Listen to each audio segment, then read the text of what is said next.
నా పేరు నాగమణి, దత్తి విలేజ్. ఇది మా పొలం.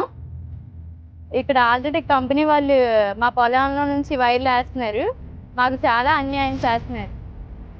రాత్రి మాకు మాట్లాడేసి ముందు మీకు ఏదైనా సెటిల్ చేస్తామమ్మా, ఏదో ఒకటి మాట్లాడతామన్న మా ఆయన్ని పంపించారు. ఈలోగా రాత్రి 10 గంటలకి మా పిల్లలు తల్లిని అందరం ఇక్కడే ఉన్నాం.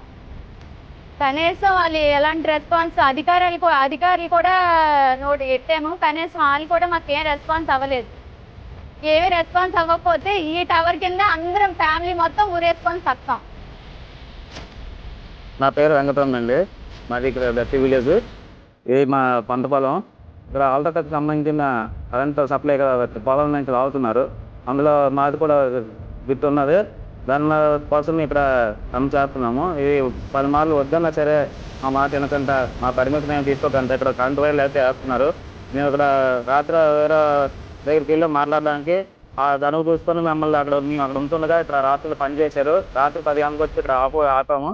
దానివల్ల ఇక్కడ ఎవరికి ఏం చెప్పినా సరే ఎవరు స్పందించడం లేదు. మా దిక్కు ఎవరు చూడటం లేదు. మేము దీని మీద ఆధారపడి ఉన్నాము. దీనికి ఏమి తెలియకపోతే మేము ఏం చేసుకోవాలో కూడా మాకు తెలియట్లేదు. మా కుటుంబం మొత్తం దీని మీద ఆధారపడి ఉన్నది. ఒకవేళ ఏమైనా అన్యాయం చేస్తే మేము ఇక్కడే ఊరేసుకొని చచ్చిపోతాము. నా పేరు అప్పారావు అండి. నాది ధన్యపేట విలేజ్. నాకు 7-8 టవర్ల మధ్యలోనే ఒక ల్యాండ్ ఉందండి. నాది 22 సెంట్లు.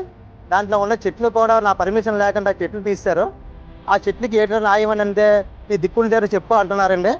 ఇప్పుడు నా దిక్కు అనేది ఇప్పుడు నేను ఎంఆర్ ఆఫీస్కి వెళ్ళా, ఎక్కడికి వెళ్ళా ఎవరు ఏమో పట్టించుకోవడం లేదు. దాని విధంగా నేను మా ఫ్యామిలీ అంతా చాలా ట్రబుల్ అవుతున్నాం మేము. దానికి గాను మీరు ఏమైనా చర్య తీసుకొని వాళ్ళపై యాక్షన్ తీసుకుంటారని నేను కోరుకుంటాను.